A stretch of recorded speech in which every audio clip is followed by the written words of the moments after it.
2025ஆம் ஆண்டின் 2ஆம் காலாண்டில் வேதாகம தீர்க்க தரிசனத்தை எவ்வாறு ஆராய்வது என்பதை படிக்க இருக்கிறோம்.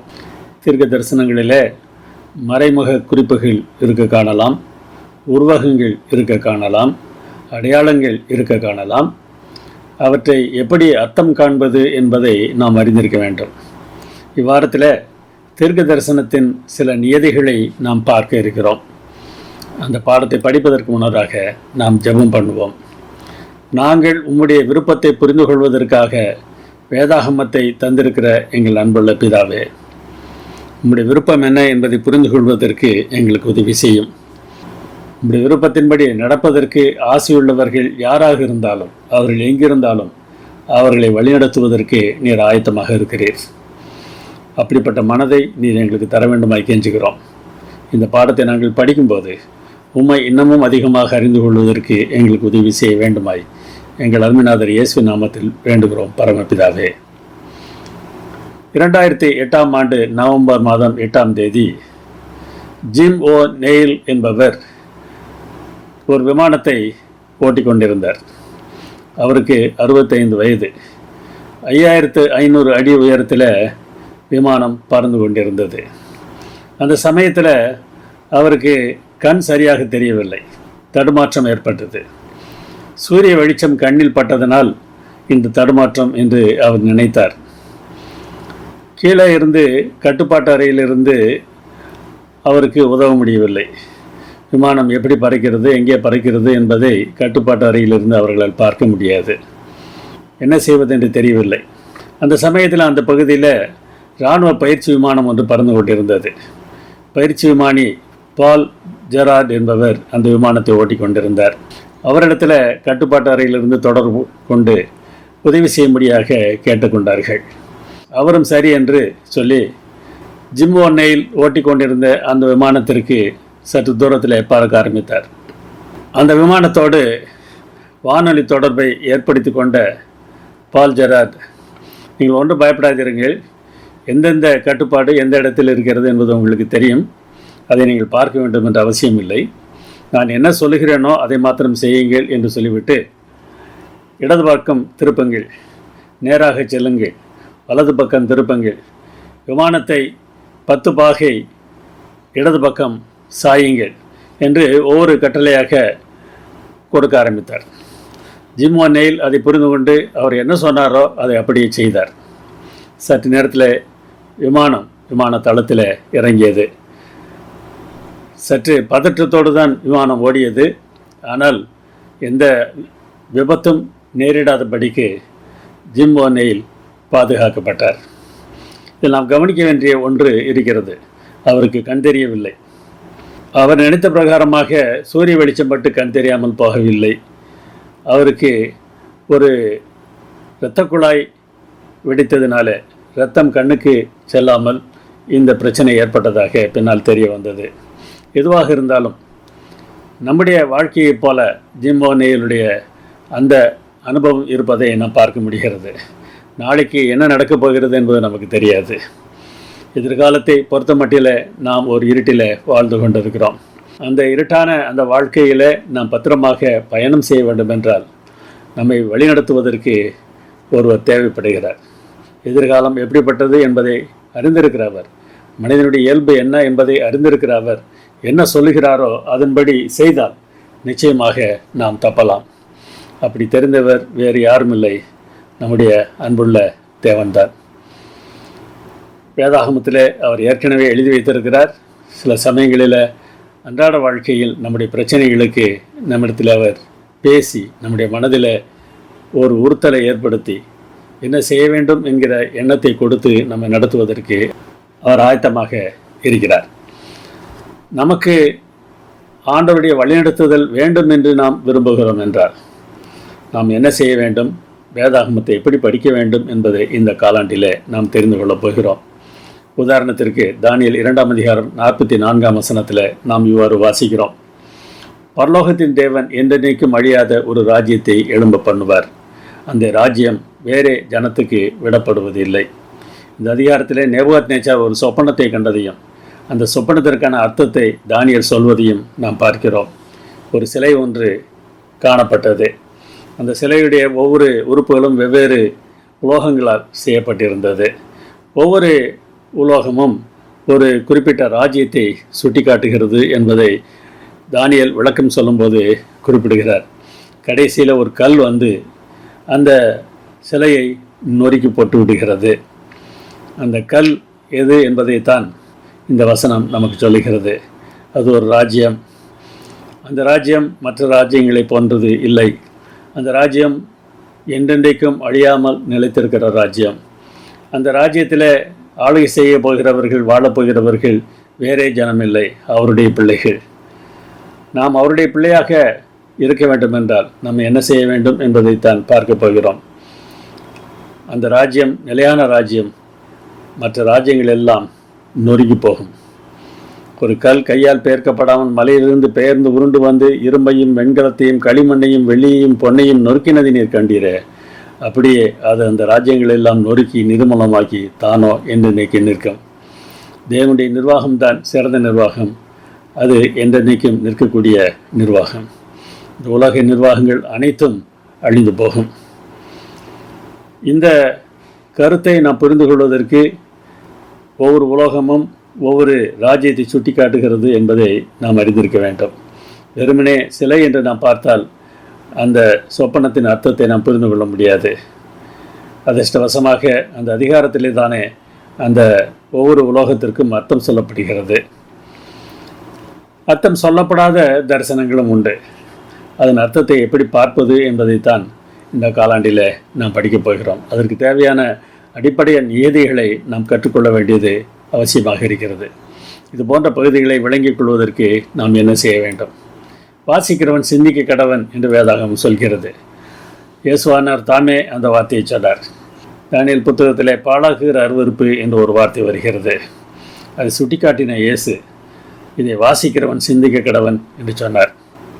வெறுமனே வெற்றிடத்தில் நாம் சிந்திக்க முடியாது. சிந்திக்க வேண்டுமென்றால் எதை சிந்திப்பது, எப்படி நாம் ஒப்பிட்டு பார்ப்பது என்பதையெல்லாம் நாம் அறிந்திருக்க வேண்டும்.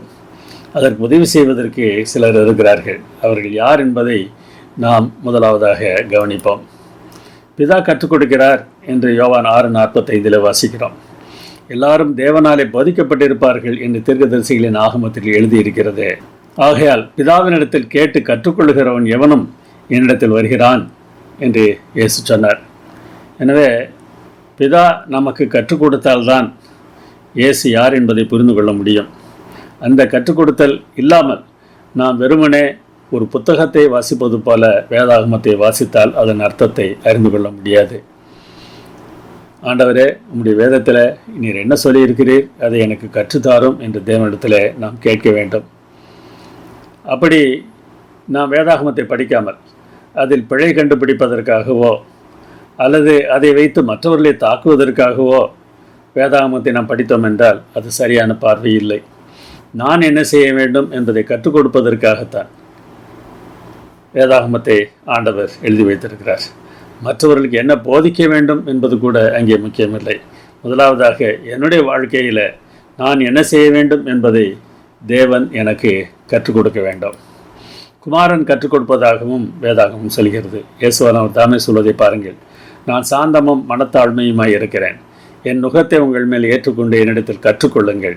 அப்பொழுது உங்கள் ஆத்மாக்களுக்கு இளைப்பாறுதல் கிடைக்கும். உண்மையான இளைப்பாறுதலை நாம் பெற்றுக்கொள்ள வேண்டும் என்றால் இயேசுவிடத்தில் கற்றுக்கொள்ள வேண்டும். எதை கற்றுக்கொள்ள வேண்டும்? அவர் எவ்வாறு சாந்தமும் மனத்தாழ்மையுமாக இருக்கிறாரோ அது போன்றவர்களாக வாழ்வதற்கு நாம் கற்றுக்கொள்ள வேண்டும். சாந்தம் என்றால் தேவ சித்தத்துக்கு ஒப்படைத்திருத்தல். அவர் என்ன சொன்னாலும் அதை செய்தல். இயேசுவானவர் இந்த பூமியில் இருந்தபோது அப்படித்தான் வாழ்ந்ததாக யோவான் 5ஆம் அதிகாரத்தில் வாசிக்கிறோம். பிதா என்ன சொன்னாரோ அதை அவர் அப்படியே செய்தார். அந்த தன்மை நமக்கு வர வேண்டும். மனத்தாழ்மை வேண்டும். எனக்கெல்லாம் தெரியும் என்கிற எண்ணத்தில் சில சமயங்களில் வாழ்க்கையை நாம் அணுகுகிறோம். நம்மை பற்றி உயர்வான எண்ணம் நமக்கு இருக்கிறது. அப்படிப்பட்ட எண்ணம் நமக்கு இல்லாமல் இருக்க வேண்டும்.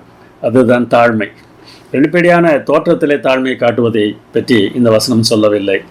மனதிலே தாழ்மை இருக்க வேண்டும். மனதிலே தாழ்மை இருந்தால்தான் தேவனையே நாம் தொழுது கொள்ள முடியும்.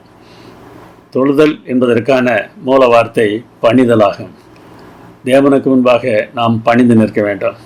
எனக்கு எல்லாம் தெரியும் என்கிற எண்ணத்தோடு கூட நாம் தேவனை அணுகக்கூடாது. எனக்கு தெரியாத ஆண்டவரே நீர் சொல்லித்தாரும் என்று நாம் தேவனிடத்தில் கேட்க வேண்டும். அந்த விமான விபத்து இல்லாமல் இருந்ததற்கு காரணம், அடுத்த விமானி எல்லாவற்றையும் பார்க்கக்கூடிய ஒரு விமானி என்ன சொன்னாரோ அதை கண் தெரியாத விமானி அப்படியே பின்பற்றினார்.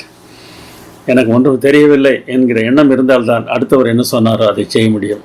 எனக்கு தெரியும் என்றால் அந்த எண்ணம் என்னை என்ன மாற்றுகிறது? எனக்கு தெரியும், நீர் என்ன சொல்வது என்கிற பார்வையை நமக்கு தந்து விடுகிறது. இயேசுவானவருக்கு எல்லாம் தெரியக்கூடிய வாய்ப்பு இருந்தாலும், தேவ இயல்பு அவருக்குள் இருந்தாலும் அதை அவர் பயன்படுத்தாமல் ஒரு மனிதனாக வாழ்ந்தார். அந்த சாந்தமும் மனத்தாழ்மையும் நமக்கு இருக்க வேண்டும். என் நுகத்தை ஏற்றுக்கொள்ளுங்கள் என்று சொன்னார். நுகம் என்றால் என்ன என்பது உங்களுக்கு தெரியும். மாட்டு வண்டியில் போட்டப்பட்டிருக்கிற மாட்டின் கழுத்திலே குறுக்காக ஒரு கம்பு இருக்கும் அல்லவா, அதுதான் நுகம். என் நுகம் என்று அவர் சொல்லும்போது அதை 2 விதமாக நாம் பார்க்கலாம். அவர் எஜமானாக நம்மேல் வைக்கிற நுகமாக இருக்கலாம், அல்லது அவர் சுமக்கிற நுகமாக இருக்கலாம். அவர் சுமக்கிற நுகம் என்று நாம் எடுத்துக்கொண்டோம் என்றால் 2 மாடுகள் போட்டப்பட்டிருக்கிற நுகத்திலே ஒரு பக்கம் அவர் இருக்கிறார், 2 பக்கம் நாம் இருக்கிறோம். அந்த நுகத்தை நாம் சுமக்கிறோம் என்றால் அந்த மாடு, அதாவது இயேசுவானவர் எந்த பாதையில் அந்த வண்டியை இழுத்து செல்கிறாரோ அதே பாதையில் செல்வதற்கு அடுத்த மாடாகிய நாம் ஆயத்தமாக இருக்க வேண்டும். அப்படி என்றால்தான் அந்த வண்டி சரியான பாதையில் நகர்ந்து செல்ல முடியும். இயேசுவோடு சேர்ந்து செய்தல் என்பது இவ்வளவு பெரிய ஒரு காரியம். அந்த எண்ணம் நம்முடைய உள்ளத்தை விட்டு அகலாமல் இருக்க வேண்டும். தேவனிடத்தில் கற்றுக்கொள்ளுதல் என்பது அவ்வளவு எளிது. ஆனால் அதற்கு இடம் கொடுக்காமல் நம்முடைய அகந்தை, நம்முடைய பெருமை நம்மை தடுக்கும். தான் என்கிற எண்ணம் அதை தடுக்கும். அதிலிருந்து விடுதலை பெற்றால்தான் தேவ சித்தத்தை நாம் அறிந்து கொள்ள முடியும். ஆவியானவர் கற்றுக் கொடுப்பதாகவும் வேதாகவும் சொல்கிறது. நமக்கோ தேவன் அவைகளை தமது ஆவியினாலே வெளிப்படுத்தினார். அந்த ஆவியானவர் எல்லாவற்றையும், தேவனுடைய ஆழங்களையும் ஆராய்ந்திருக்கிறவர் என்று 1 Corinthians 2:10 நாம் வாசிக்கிறோம். நமக்கு ஆவியானவர் கற்றுக் கொடுக்கிறார். அந்த ஆவியானவருக்கு தேவனை பற்றி எல்லாம் தெரியும். என்ன தெரிகிறது? பிதா, குமாரன், பரிசுத்த ஆவி மூவருமே நமக்கு கற்றுக் கொடுத்து சரியான பாதையில் நடத்துவதற்கு ஆயத்தமாக இருக்கிறார்கள். இதை தவிர வேறு நமக்கு என்ன வேண்டும்? இயேசுவானவர் சொன்னது போல சாந்தமும் மனத்தாழ்மையும் உடையவர்களாக நாம் இருந்தோம் என்றால் நிச்சயமாக சரியான பாதையிலே நடத்தப்படுவோம். அப்படி நடத்தப்படுவதற்கு நம்முடைய ஒத்துழைப்பு தேவனுக்கு மிகவும் மிகவும் அவசியம். ஏசாயா 48:17 நாம் வாசிக்கிறோம். பிரயோஜனமாய் இருக்கிறதை உனக்கு போதித்து நீ நடக்க வேண்டிய வழியிலே உன்னை நடத்துகிற உன் தேவனாகிய கர்த்தர் நானே. எது பிரயோஜனமானது, எதை நாம் கற்றுக்கொள்ள வேண்டும், எதை புரிந்து கொள்ள வேண்டும் என்பதில் நாம் தேவனை முற்றிலுமாக சார்ந்து இருப்பதற்கு ஆயத்தமாக இருந்தால்தான் சரியான வழியில் நடத்துகிற ஆண்டவருடைய சத்தத்துக்கு நாம் செவி கொடுக்க முடியும். அந்த சத்தத்தை புரிந்து கொள்ள முடியும். எதை நாம் அறிந்து கொள்ள வேண்டும்?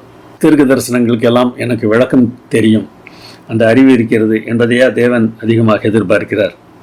அதெல்லாம் கொடுக்கப்பட்டிருப்பதற்கு ஒரு காரணம் இருக்கிறது. இந்த உலகத்தில் என்ன பிரச்சனை வந்தாலும் தேவனுடைய ராஜ்யம் வரப்போகிறது, அதுதான் நிலையானது என்பதை நாம் கற்றுக்கொள்வதற்கு தீர்க்க தரிசனம் பயன்படுமே தவிர அந்த தீர்க்க தரிசனங்களுக்கு விளக்கத்தை அறிந்திருப்பதனாலே நாம் பரலோகத்திற்கு சென்று விட முடியாது. தேவன் என்ன சொல்கிறார் என்று பாருங்கள்.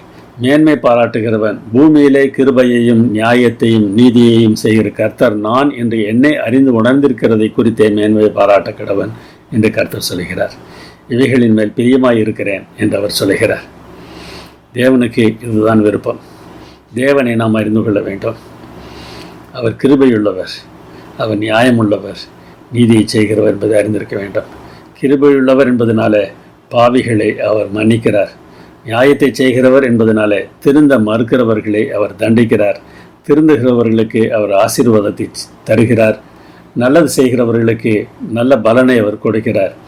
நீதியை செய்கிற ஆண்டவர் எது சரியோ அதைத்தான் அவர் செய்வார். இதை நாம் அறிந்திருந்தோம் என்றால் இந்த உலகத்திலே நாம் எவ்வளவு நிம்மதியாக வாழலாம் என்பதை யோசித்து பாருங்கள். எரேமியா 9:24 நாம் இப்போது வாசித்தோம் அல்லவா? இதை பார்க்கும்போது நம்முடைய சிந்தனை எதை நாட வேண்டும் என்பது தெளிவாக தெரிகிறது. தாம் புரிந்து கொள்ளப்படுவதை தேவன் விரும்புகிறார். நாம் அவரை சரியாக புரிந்து கொள்ள வேண்டும். அதுதான் மிகவும் மிகவும் முக்கியமானது. நம்முடைய வாழ்நாளிலே நாம் கற்றுக்கொள்ள வேண்டிய முக்கியமான பாடம் அதுதான். தேவனை புரிந்து கொள்ள வேண்டும். ஆனால் அதிலே சில சிரமங்கள் இருக்கின்றன. அந்த சிரமம் என்ன என்றால், அவருடைய சிந்தனைக்கு நம்முடைய சிந்தனை செல்வதற்கு கொஞ்சம் சிரமம் இருக்கிறது. பூமியை பார்க்கிலும் வானங்கள் எப்படி உயர்ந்திருக்கிறதோ அப்படியே உங்கள் நினைவுகளை பார்க்கிலும் என் நினைவுகள் உயர்ந்திருக்கிறது என்று ஆண்டவர் சொல்கிறார். எனவே அந்த உயரத்தை எட்டுவதற்கு நாம் சிரமப்படுகிறோம். நம்முடைய குறைந்த மூளை என்ன சொல்கிறதோ அதை சரி என்று நாம் நினைத்து கொள்வதனாலே அந்த சிந்தனையை நாம் பெற்றுக்கொள்ள முடிவது இல்லை. நம்முடைய மூளை சொல்வதை நாம் ஒதுக்கிவிட்டு தேவனுடைய சிந்தனையை பெற்றுக்கொள்வதற்கு நாம் நம்மை தாழ்த்தி ஒப்படைப்போம் என்றால் தேவனுடைய சித்தம், தேவனுடைய திட்டம் எவ்வளவு பெரியது என்பதை நாம் புரிந்து கொள்ள முடியும். பவுல் வியந்து பேசுகிறார். தேவனுடைய ஐஸ்வர்யம், ஞானம், அறிவு என்பவைகளின் ஆழம் எவ்வளவாய் இருக்கிறது. நாம் அதை புரிந்திருக்கிறோமா? வேதாகமத்தை வாசிக்கும் போது நமக்கு மிகவும் மிகவும் முக்கியமான காரியம் என்ன என்பதை நாம் அறிந்திருக்க வேண்டும். நம்மை ரட்சிப்புக்கு வழிநடத்தக்கூடிய ஞானம் அங்கே இருக்கிறது. தீமோத்தேயுக்கு எழுதும்போது பவுல் சொல்லுகிறார், உன்னை ரட்சிப்புக்கேற்ற ஞானம் உள்ளவன் ஆக்கத்தக்க பரிசுத்த வேத எழுத்துகள் என்று சொல்கிறார்.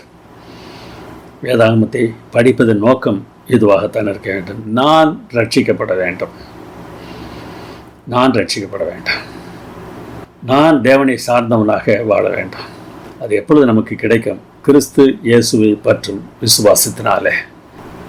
கிறிஸ்து இயேசுவை முழுவதுமாக நம்பக்கூடிய தன்மை நமக்கு இருந்தால்தான் பரிசுத்த வேத எழுத்துகள் நம்மை ரட்சிக்க முடியும்.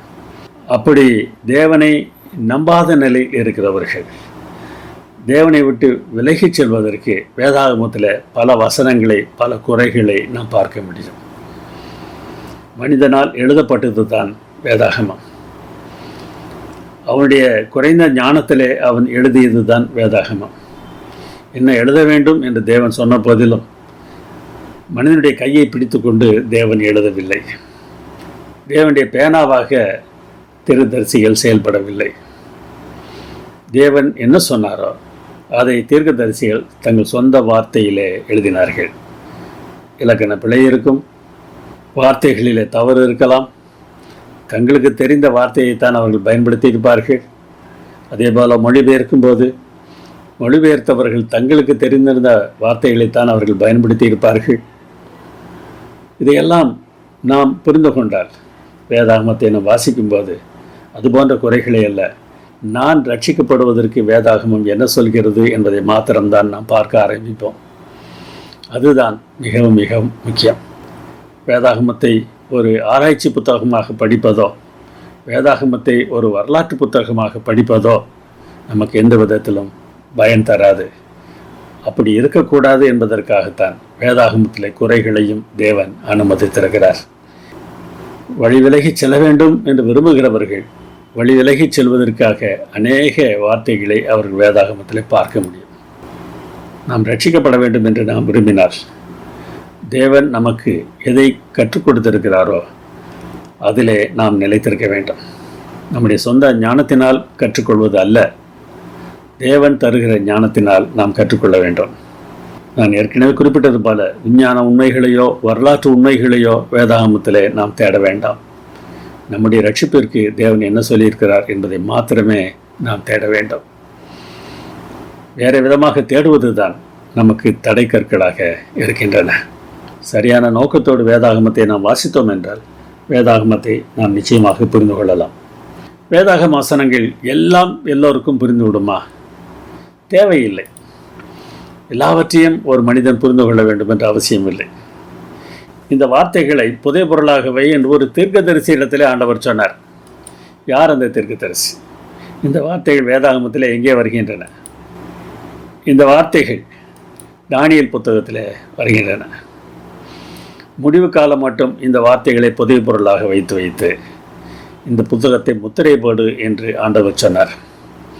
அப்பொழுது அநேகர் இங்கும் அங்கும் ஓடி ஆராய்வார்கள், அறிவும் பெருகி போம் என்று தானியேலிடத்தில் சொல்லப்பட்டது. இந்த வசனத்தை வைத்து அநேகர் விஞ்ஞான கண்டுபிடிப்புகள் எல்லாம் ஏற்பட்டிருக்கின்றன, அதை கண்டுபிடித்தார்கள் என்று பிரசங்கம் பண்ணுகிறார்கள். அது சரியில்லை என்பதை இந்த வசனத்தை நாம் ஒழுங்காக ஆராய்ந்து பார்க்கும்போது தெரிகிறது. அங்கே விஞ்ஞான அறிவு வளர்ச்சியை குறித்து இந்த வசனம் சொல்லவில்லை. அங்குமிங்கும் ஓடி ஆராய வேண்டியது புதைபொருளாக மூடி வைக்கப்பட்டிருக்கிற இந்த புத்தகத்தை தான். தானியேலிடத்தில் மறுபடியும் சொல்லுகிறார், தானியேலே போகலாம், இந்த வார்த்தைகள் முடிவு காலம் மட்டும் புதைபொருளாக வைக்கப்பட்டு உத்தரிக்கப்பட்டும் இருக்கும் என்று சொன்னார். முடிவு காலத்தில் இது விளங்கும் என்று தானியேலிடத்தில் சொல்லப்பட்டது. இந்த வார்த்தைகள் மீண்டும் சொல்லப்பட்டதின் பின்னணி என்ன என்பதை நாம் அறிந்திருக்க வேண்டும். ஓலா எனும் ஆற்றங்கரையில் தானியேல் நிற்கிறார். ஆற்றங்கரையின் அக்கறையில் ஒருவனும் இக்கரையில் ஒருவனும் இருக்கிறார்கள். சணல்தோல் வஸ்திரம் தரித்து ஆற்றின் தண்ணீர்கள் மேல் ஒருவர் நிற்கிறார். அவரை நோக்கி கரையிலே இருக்கிற ஒருவன் ஒரு கேள்வி கேட்கிறான். இந்த ஆச்சரியமானவைகளின் முடிவு வர எவ்வளவு காலம் செல்லும் என்று கேட்கிறான். ஆச்சரியமானவை என்று அவன் கேட்டதற்கு ஒரு காரணம் இருக்கிறது. முந்தின அதிகாரத்தை நாம் வாசித்து பார்த்தால் அந்த ஆச்சரியம் என்ன என்பதை நாம் பார்க்க முடியும். தேவனுடைய சபை தேவனுடைய பிள்ளைகளுக்கு உபத்திரவம் தந்தது. இது ஆச்சரியமானது தானே. தேவனுடைய சபை என்றால் தேவனுடைய பிள்ளைகளுக்கு ஆதரவாக இருக்க வேண்டும். ஆனால் உபத்திரவம் தருவது ஆச்சரியமானது தானே. இதெல்லாம் எப்பொழுது முடியும் என்று ஒரு கேள்வி கேட்கப்படுகிறது. அப்பொழுது பரிசுத்த ஜனங்களின் வல்லமையை சிதறடித்தல் முடிவு வரும்போது இவைகளெல்லாம் நிறைவேற்றேறும் என்று ஆற்றின் மேல் நின்றவர் பதில் சொல்கிறார். ஆற்றின் மேல் நின்றவர் வேறு யாரும் இல்லை, பின்னால் இயேசுவாக இந்த பூமியில் பிறந்த திருத்துவத்தின் இரண்டாம் நபர்தான். நம்முடைய இரட்சகர் இயேசுதான் ஆற்றின் மேல் நிற்கிறார். இந்த உபத்திரவம் எதற்காக என்கிற காரணத்தை அவர் அங்கே சொல்லுகிறார். ஒரு காலம், காலங்கள், அரைக்காலம் என்று சொல்லிவிடுகிறார். அதாவது 1260 வருடங்கள். அந்த ஒரு காலம், காலங்கள், அரைக்காலம் எதற்காக? பரிசுத்த ஜனங்களின் வல்லமையை சிதறடிப்பதற்காக. தேவனுடைய பிள்ளைகள் என்று அழைத்துக் கொள்கிற நாம் இன்றைக்கு நம்முடைய வல்லமையை சார்ந்திருப்போம் என்றால், நம்முடைய திறமைகளை சார்ந்திருப்போம் என்றால், நமக்கும் கூட இவற்றையெல்லாம் சிதறடிக்கும் வரைக்கும் உபத்திரவங்கள், கஷ்டங்கள் வரலாம் என்பதை இந்த வரலாற்று பாடத்திலே இருந்து நாம் கற்றுக்கொள்ள வேண்டும். இவ்வாறு சொல்லப்பட்ட செய்தியை தானியேல் புரிந்து கொண்டாரா என்பது ஒரு முக்கியமான கேள்வி. அவரிடத்திலே கேட்போமே. அவர் சொல்லுகிறார், நான் அதை கேட்டும் அதன் பொருளை அறியவில்லை. ஆண்டவனே, இவைகளின் முடிவு என்னமாயிருக்கும் என்று கேட்டேன் என்று சொல்கிறார். கேட்ட உடனே இயேசு பதில் சொல்லிவிட்டாரா? என்ன பதில் சொல்லப்பட்டது என்று பாருங்கள். அதற்கு அவன், தானியேலே போகலாம், இந்த வார்த்தைகள் முடிவு காலம் மட்டும் புதைபொருளாக வைக்கப்பட்டும் உத்தரிக்கப்பட்டும் இருக்கும். இதே உனக்கு தேவையில்லை, நீ போகலாம் என்று சொல்லிவிடுகிறார். அவ்வளவு பெரிய ஒரு பக்திமான், தேவ அறிவை பெற்றவருக்கு அவர் சொன்ன தீர்க்க தரிசனத்தின் அர்த்தமே புரியவில்லை. தானியேலே, அது உனக்கு புரிய வேண்டிய அவசியமில்லை. உலகத்தின் முடிவு காலத்திலே இருக்கிறவர்களுக்காக இது சொல்லப்பட்டிருக்கிறது, அது அவர்களுக்கு விளங்கும் என்று சொல்லிவிடுகிறார். யார் யாருக்கு எது எப்பொழுது விளங்க வேண்டுமோ அப்பொழுது அவரவருக்கு விளங்கும் என்பதை நாம் அறிந்திருக்க வேண்டும். இவையெல்லாம் இவர்களுக்கு தெரியவில்லை என்று யாரையும் நாம் ஏளனமாக பார்க்க வேண்டிய அவசியமும் இல்லை. எனக்கு இது தெரியவில்லையே என்று நாம் ஏங்கிக் கொண்டிருக்க வேண்டிய அவசியமும் இல்லை. நமக்கு அவசியம் என்றால் நிச்சயம் தேவன் அதை வெளிப்படுத்துவார். யார் புரிந்து கொள்வார்கள்? எப்பொழுது புரிந்து கொள்வார்கள்? அநேகர் சுத்தமும் வெண்மையும் ஆக்கப்பட்டு புடமிடப்பட்டவர்களாய் விளங்குவார்கள். துன்மார்க்கரோ துன்மார்க்கமாய் நடப்பார்கள். துன்மார்க்கரில் ஒருவனும் உணரான், ஞானவான்களோ உணர்ந்து கொள்வார்கள். முடிவு காலத்தில் இருக்கக்கூடிய துன்மார்க்கருக்கு அது விளங்காது. யாருக்குத்தான் விளங்கும்? ஞானவான்களுக்கு தான் விளங்கும். அது எப்பொழுது விளங்கும் என்பத செய்தியை வெளிப்படுத்தல் 10ஆம் அதிகாரத்தில் பார்க்கிறோம். மறுபடியும் அங்கே இயேசுவைத்தான் நாம் பார்க்கிறோம். அவர் ஒரு தூதனாக சித்தரிக்கப்படுகிறார். மேகம் அவரை சூழ்ந்திருந்தது என்பது தானே அவர் யார் என்பதை நமக்கு காட்டுகிறது. திறக்கப்பட்ட ஒரு சிறு புஸ்தகம் அவர் கையில் இருந்தது. மூடப்பட்ட புத்தகம் இப்பொழுது திறக்கப்படுகிறது. தானியேலிடத்தில் அந்த புத்தகத்தை மூடிவை என்று சொன்னார். வெளிப்படுத்தல் 10ஆம் அதிகாரம் வருகிற காலத்திலே அந்த புத்தகம் திறக்கப்படுகிறது. ஜார்ஜ் பெல் என்பவர் 1796ஆம் ஆண்டில் போப்பியத்தின் வீழ்ச்சி பற்றி எழுதினார். லண்டன் இவாஞ்சலிக்கல் மேகசின் என்கிற பத்திரிகையில் 1260 வருட தீர்க்க தரிசனத்தின் முடிவு நெருங்குகிறது, அந்த கிறிஸ்துவின் வீழ்ச்சி வந்துவிட்டது என்று 2 கட்டுரைகள் அவர் எழுதியிருக்கிறார். 1798 ஆண்டு பிப்ரவரி 20 போப் 6வது பயஸ் கைது செய்யப்பட்டார். பிரெஞ்சு தளபதி ஜெனரல் பெர்தியர் என்பவர் அவரை கைது செய்தார். அப்பொழுது இந்த 1260 வருட உபத்திரவம் எப்பொழுது முடிகிறது என்பது நமக்கு தெரிகிறது. எப்பொழுது துவங்கியது, எப்பொழுது முடிகிறது என்பதை ஜார்ஜ் பெல் என்பவர் புரிந்து கொண்டு இந்த கட்டுரைகளை எழுதியிருக்கிறார். தானியேல் 7க்கு விளக்கம் புரிந்தது. ஒரு காலம், காலங்கள், அரைக்காலம் என்பது எத்தனை வருடங்கள் என்பதை புரிந்து கொள்ளத்தக்கதான வாய்ப்பு கிடைத்தது. அது எழுதிய தானியேலுக்கு புரியவில்லை, ஜார்ஜ் பெல்லுக்கு அது புரிந்தது. இதன் அடிப்படையில் ஒரு நாள் என்பது ஒரு வருடத்தை குறிக்கிறது என்று வேதாகமத்தை ஆராய்ச்சி செய்த வில்லியம் மில்லர் 1844 ஆண்டிலே 2300 ராப்பகல் தீர்க்க தரிசனம் முடிவடைகிறது என்று பிரசங்கித்தார். தானியேல் 8க்கும் 9க்கும் விளக்கம் புரிந்தது. அதன் விளைவாக தானியேல் புத்தகம் முற்றிலுமாக புரிந்து கொள்ளப்பட்ட ஒரு புத்தகமாக மாறியது. துன்மார்க்கர்கள் உணர மாட்டார்கள், ஞானவான்கள் உணர்ந்து கொள்வார்கள் என்று சொல்லப்பட்ட வார்த்தையின்படி தேவ ஞானத்தை பெற்றவர்கள் இந்த தீர்க்க தரிசனங்களுக்கான விளக்கத்தை புரிந்து கொண்டார்கள். இதெல்லாம் தானியேலுக்கு தெரியாது. ஆனால் அவருக்கு ரட்சிப்பு கிடைக்குமா கிடைக்காதா? நீயோ என்றால் முடிவு ஒரு மட்டும் போயிரு, நீ இளைப்பாறிக் கொண்டிருந்த நாட்களின் முடிவிலே உன் சுதந்திர வேதத்துக்கு எழுதியிருப்பாய் என்று தானியேல் இடத்துல சொல்லப்பட்டது. நீ ஓய்வு கொள், நீ இளைப்பாறு, உனக்கு ரட்சிப்பு உண்டு. என்ன புரிகிறது? தீர்க்க தரிசனத்தை புரிந்து கொள்ளாத தானியேலுக்கும் ரட்சிப்பு இருக்கிறது. யார் யாருக்கு எது எது எப்பொழுது தெரிய வேண்டும் என்பது தேவனுக்கு தெரியும். 1வது வகுப்பு படிக்கிற மாணவனுக்கு கல்லூரி படிப்பு விளங்கவில்லை என்பதற்காக 1வது வகுப்பு படிக்கிற மாணவன் முட்டாள் இல்லை.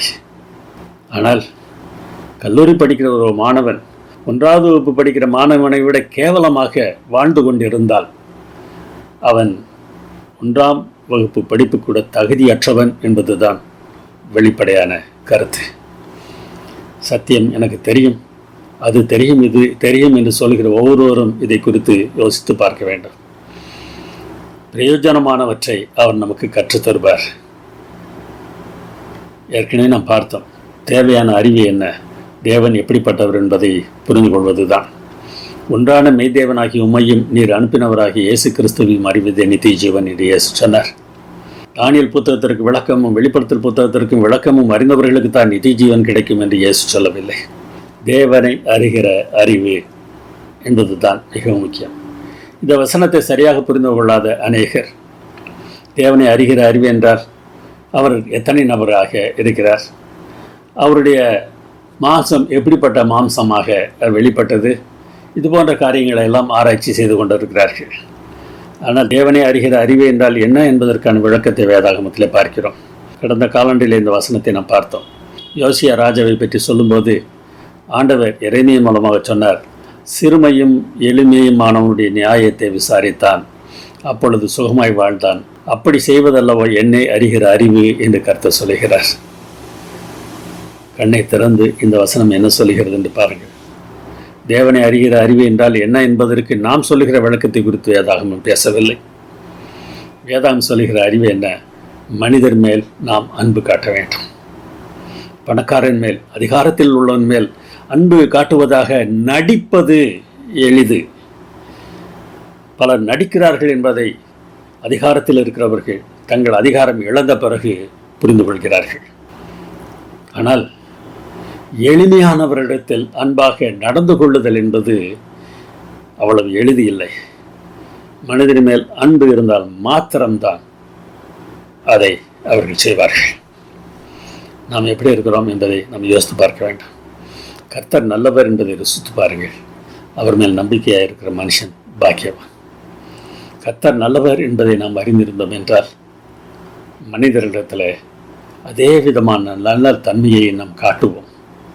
கர்த்தர் நல்லவர் என்பதை ருசித்து பார்க்காதவர்கள் மனிதர்களுக்கு நல்லவர்களாக வாழ முடியாது. அவர் மேல் நம்பிக்கையோடு வாழ முடியாது. இங்கே சொல்லுவோமா, தேவன் நல்லவர், எல்லா காலங்களிலும் எல்லா சூழ்நிலைகளிலும் என்ன நேரிட்டாலும் தேவன் நல்லவர், நான் அதற்கு சாட்சி. எல்லாம் புரியாது என்பதற்காக வேதாகமத்தை நாம் ஆராயாமல் இருந்து விடலாமா? வார்த்தைகளை நாம் ஆராய வேண்டும் என்றுதான் வேதாகமம் சொல்கிறது. இதை பற்றி தேவன் என்ன சொல்கிறார் என்று பாருங்கள். வேத வாக்கியங்களை ஆராய்ந்து பாருங்கள். அவைகளால் உங்களுக்கு நித்திய ஜீவன் உண்டு. என்னை குறித்து சாட்சி கொடுக்கிறவைகள் அவைகளே என்று இயேசு சொன்னார். தேவன் எப்படி செயல்படுவார் என்பதை வேத வாக்கியங்களை ஆராய்ந்து கொள்வதன் மூலமாக நாம் கண்டுபிடிக்க வேண்டும். ஆராய்ந்து பாருங்கள் என்பதற்கான கிரேக்க வார்த்தையானது முயலை துரத்துகிற வேட்டை நாய் எவ்வாறு அந்த முயலை துரத்துகிறதோ அதுபோல வேத வாக்கியங்களை நாம் துரத்த வேண்டும் என்று காட்டுகிறது. பழைய ஏற்பாட்டிலும் ஒரு வசனம் பார்க்கிறோம். கர்த்தருடைய புஸ்தகத்திலே தேடி வாசியுங்கள், இவைகளில் ஒன்றும் குறையாது, இவைகளில் ஒன்றும் ஜோடி இல்லாதிராது. அவருடைய வாய் இதை சொல்லிட்டு அவருடைய ஆவி அவைகளை சேர்க்கும். தேடி வாசியுங்கள். என்ன தேடி வாசிக்க வேண்டும்? கர்த்தர் நல்லவர் என்பதை அறிந்து கொள்வதற்கு வேதாகமத்தை தேடி வாசியுங்கள். மற்றவர்களை குறை சொல்வதற்காகவும் அவர்களை துரத்துவதற்காகவும் நாம் வேதாகமத்தை தேடி வாசிக்க வேண்டாம். வேதாகமத்தை நாம் தேடி வாசித்தால்தான் ஆண்டவருடைய சித்தத்தை நாம் புரிந்து கொள்ள முடியும்.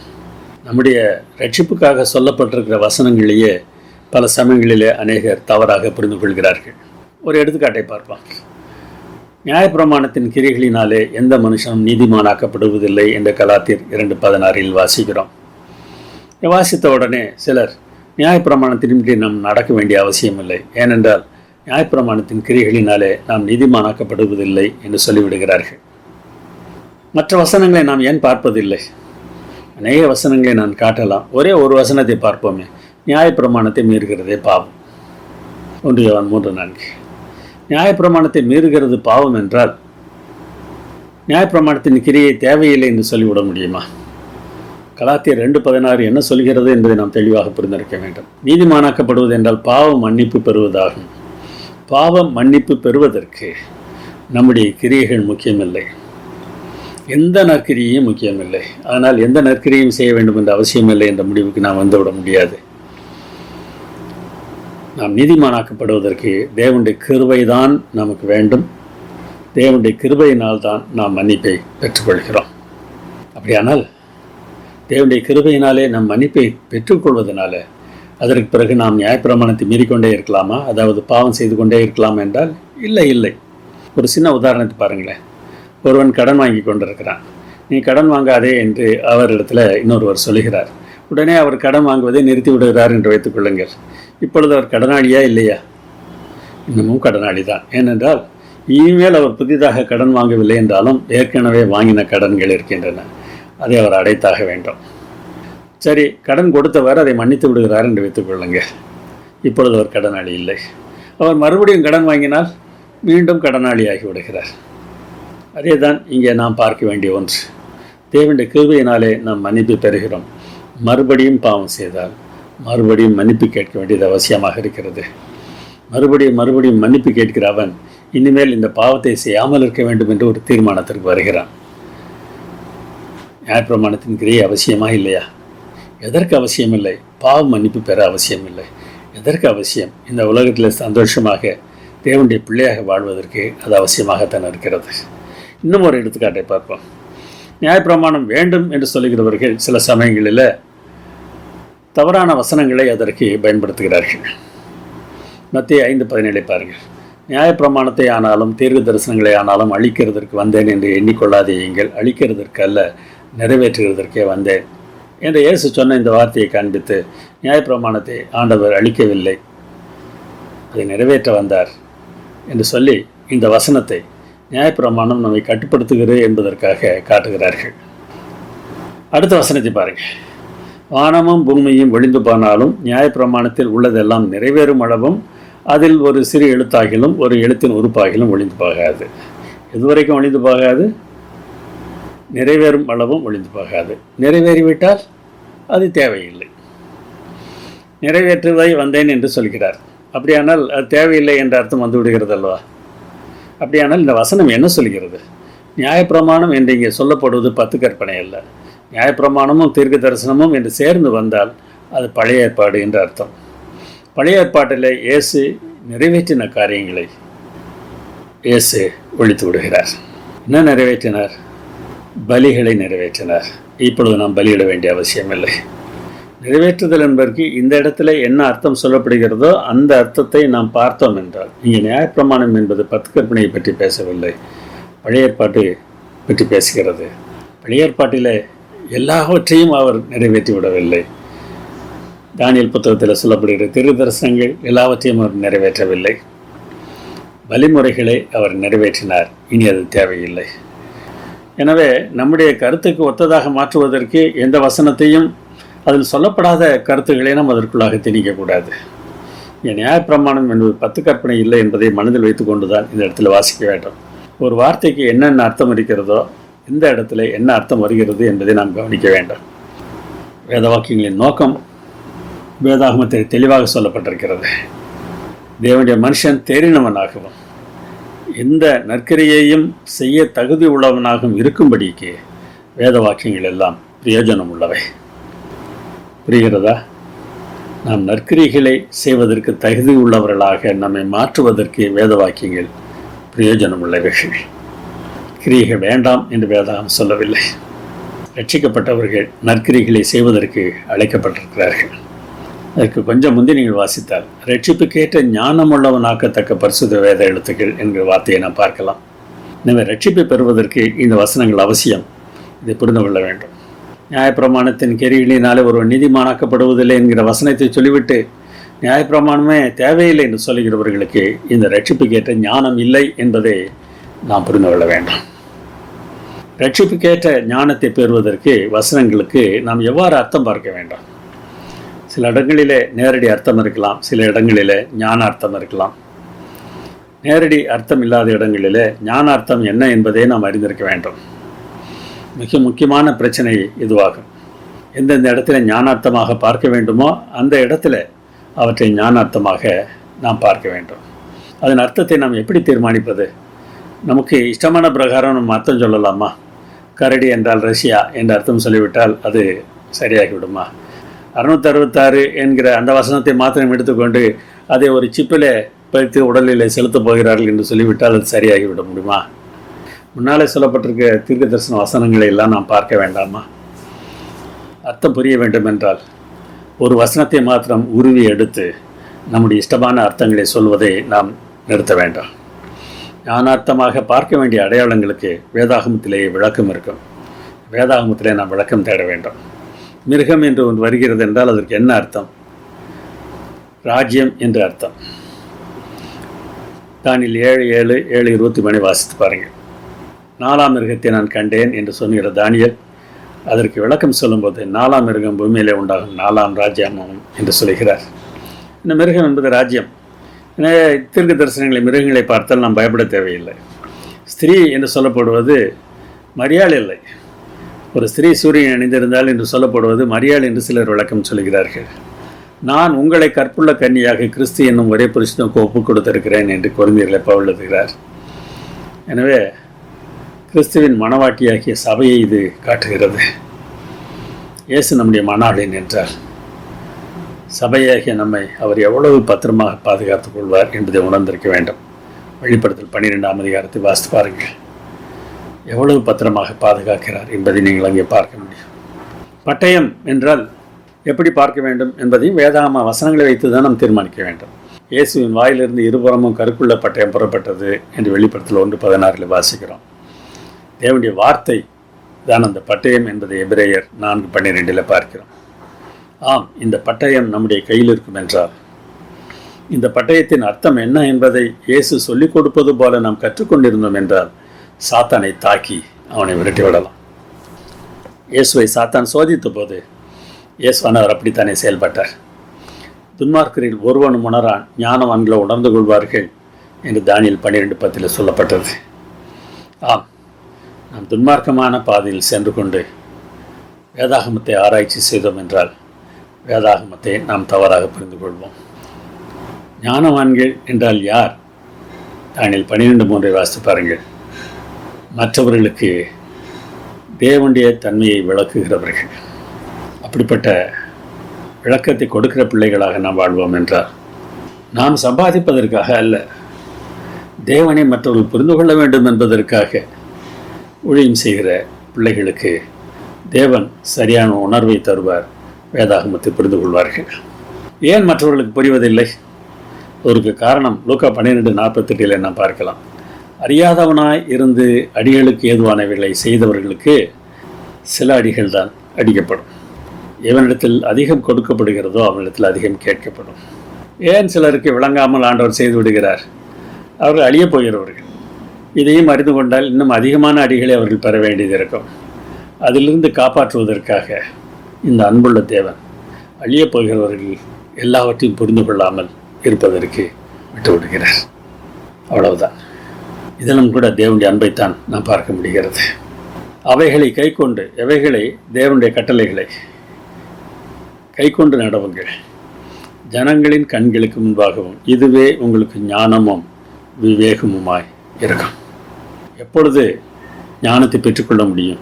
எப்பொழுது விவேகம் உள்ளவர்களாக நாம் வாழ முடியும்? தேவனுடைய கட்டளைகளின்படி நடக்கும்போது. நாம் ஏற்கனவே முதல் கதையில் பார்த்தோம் அல்லவா? அடுத்த விமானி என்ன சொன்னாரோ அதன்படி செய்தது அடுத்த விமானி தப்புவதற்கு வசதியாய் அமைந்தது. அது அவருக்கு ஞானமாக இருந்தது. தேவன் என்ன சொல்கிறாரோ அதன்படி செய்வது நமக்கு ஞானம். புரிகிறதோ புரியவில்லையோ, அவர் என்ன சொன்னாரோ அதை அப்படியே நாம் செய்து கொள்ளும்போது நாம் ஞானத்தை பெற்றுக்கொள்கிறோம். தாமஸ் ஆல்வா எடிசன் என்பவரை உங்களுக்கு தெரியும். அநேக கண்டுபிடிப்புகளை கண்டுபிடித்தவர், மின் விளக்கை கண்டுபிடித்தவர் அவர்தான். ஜேம்ஸ் என்பவர் அவரிடத்தில் உதவியாளராக சேர்ந்தார். அவரோடு சேர்ந்து ஆராய்ச்சி செய்ய வேண்டும் என்கிற ஆர்வத்தோடு கூட அவர் சேர்ந்தார். அவர் வேலையில் எடுத்துக்கொண்ட தாமஸ் எடிசன் அவரிடத்தில் ஒரு குறிப்பிட்ட வேலையை கொடுத்தார். நம்முடைய மின்சார குண்டு விளக்கு இருக்கிறது அல்லவா, அது போன்ற ஒரு கண்ணாடி குமிழை கொடுத்து இது போன்ற குமிழ்கள் 1000 ஊது என்று அவரிடத்தில் வேலை கொடுத்தார். ஜேம்ஸுக்கு சலிப்பு உண்டாயிற்று. நான் எதற்கு வந்தேன், என்ன வேலையை அவர் தருகிறார்? சில சமயங்களில் அந்த குமிழ்கள் சரியாக வந்தன, சில சமயங்களில் அது சரியாக வரவில்லை. சோர்ந்து போய் அவரிடத்தில் வேலைக்கு சேர்ந்தாகிவிட்டது. அவர் என்ன சொன்னாரோ அதை நாம் செய்தாக வேண்டும் என்று 1000 குமிழ்களை அவர் ஊதினார். அதற்கு பிறகு எடிசன் ஒரு நாள் அறிவித்தார், மின்சார விளக்குக்கான சரியான இழையை நான் கண்டுபிடித்து விட்டேன். ஆனால் அந்த இழையை சுற்றிலும் மூடியிருப்பதற்கு ஒரு கண்ணாடி குமிழ் வேண்டும். அப்படியானால் தான் அந்த இழை எரிந்து போகாமல் இருக்கும். அந்த குமிழை செய்யக்கூடிய நபர் நம்மிடத்தில் ஒரே ஒரு நபர் தான் இருக்கிறார். அவர் வேறு யாரும் இல்லை. 1000 குமிழ்களை ஊதின ஜேம்ஸ். ஜேம்ஸ், நீங்கள் வந்து இதற்கான குமிழை உண்டாக்கு என்று சொன்னார். அப்பொழுதுதான் ஜேம்ஸுக்கு புரிந்தது, தாமஸ் ஆல்வா எடிசன் சொன்னதின்படி கீழ்ப்படிந்ததினால நான் ஒரு முக்கியமான காரியத்தை கற்றிருக்கிறேன். சரியான குண்டு குமிழை ஊதுவதற்கு எனக்கு தெரியும்.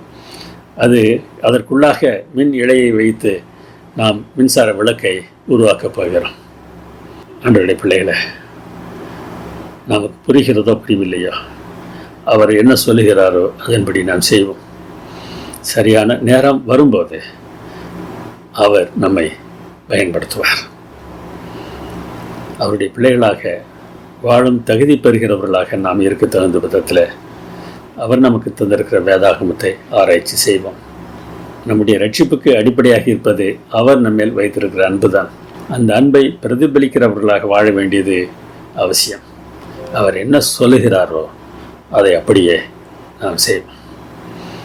ஜெபம் பண்ணுவோம். என் நல்ல பிதாவே, வேதத்தின் ரகசியங்களை நாங்கள் ஆராய்ந்து அறியும் போது நாங்கள் அந்த வேத விளக்கங்களிலே உண்மை காண்பதற்கு எங்களுக்கு உதவி செய்யும். நீர் நிறுவப்போகிற ராஜ்யம் வேறே ஜனத்துக்கு விடப்படுவதில்லை. அது எங்களுடைய ராஜ்யம். அந்த எங்களுடைய ராஜ்யம் எப்படிப்பட்டதாக இருக்குமோ அப்படிப்பட்ட ஒரு வாழ்க்கையை நாங்கள் இப்பொழுது வாழ்வதற்கு எங்களுக்கு உதவி செய்யும். எங்கள் அருமையானவர் இயேசு நாமத்தில் வேண்டுகிறோம் பரமபிதாவே. ஆமென்.